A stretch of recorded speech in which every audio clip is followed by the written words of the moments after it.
Hello, my name is Angela Owens with Phenomenal Business Solutions, and I help car dealerships streamline their finances, increase their profits, and grow their businesses. In a past training, I explained to you that you need to keep your buy here, pay here accounting separate from your regular accounting. So today I'm going to dig into that a little bit more so that you'll understand why you need to keep it separate. So buy here, pay here feels like basis, but the IRS sees it differently.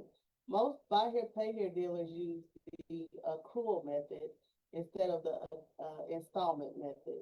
And we're going to dig into the accrual today. So the accrual method means that you report the full sale amount as income at the time of the sale. And then you deduct the full cost of the vehicle at the time of the sale. That will be how much you put into reconditioning and repairs and different things like that as well. And then you are taxed as if you are paid for it up front, even though you haven't received all of the money. So you can make it work for you. You can use a strong collections process to reduce unpaid balances. You can track payment history to monitor high risk accounts, and then stay on top of repossessions so that you can properly write off and capture the deductions in the year that it happens.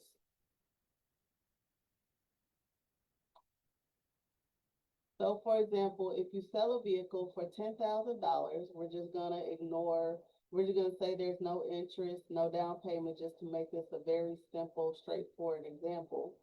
So you sell a vehicle for $10,000. The cost of the vehicle is $4,000. So on the day of the sale, you're going to report the income of $10,000 and reduce that by $4,000 because of the cost of the car. And so you're going to be taxed on the $6,000, even though you haven't been paid all of that money yet. So the repossession rules is as follows. Your repossession does not undo the sale. So you don't get to rededuct the full cost of your cost of goods sold because you already claimed it. And you can write off the unpaid balance if it is uncollectible and then when you resell the vehicle, the basis is going to be different. So the cost of goods sold is going to be very different because you didn't repurchase the vehicle. So now you have to use fair market value. Also, in some cases, if you fully charge off the balance, meaning that you're not even going to try to collect it later, then you need to send the customer what is called a 1099-C. And what happens is they are going to have to claim that as income on their taxes. So make sure that you keep track of all of this. Also, as I mentioned in a previous training, when you do a repossession, if you plan to collect on that repossession later, then you,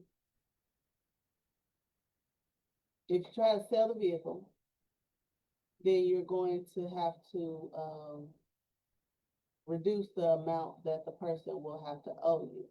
But if you charge it off, like I said, it's in the 1099-C, then you can resell the vehicle as if it had never been pre-owned and you don't owe the previous owner anything or any communication or anything like that. You are done with that person and you can move on with yourself. So you cannot write off the remaining balance if you did not declare the full sale originally. And also, if you didn't report the repossession, you cannot write it off.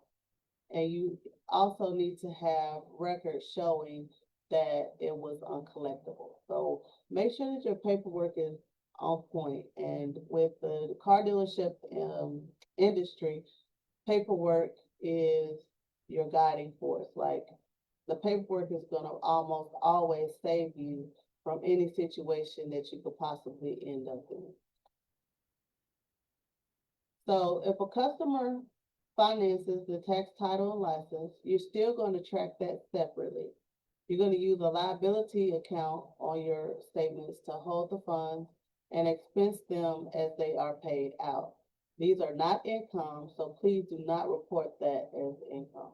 It is just money payable. So here's some tips for you. Treat buy here, pay here income separately on your financials. Work with a tax preparer who understands buy here, pay here. Keep detailed records of payments, defaults, and repossessions, and manage income and write-offs monthly, not just at tax time. Because again, you want to make sure that if you have to write off of that, you want to do that as early as possible to make sure that you don't miss that deduction in the year that they do default.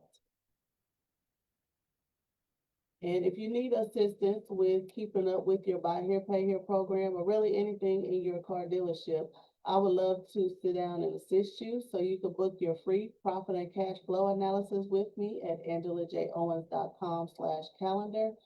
If you haven't already downloaded my ebook, you can go to angelaJowens.com/5 mistakes.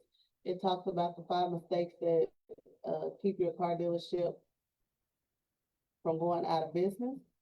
And make sure that you follow my Facebook, Instagram, and YouTube so that you can have all these resources. And I look forward to meeting you and be back here next week at 11 o'clock Central Time. Have a wonderful Tuesday.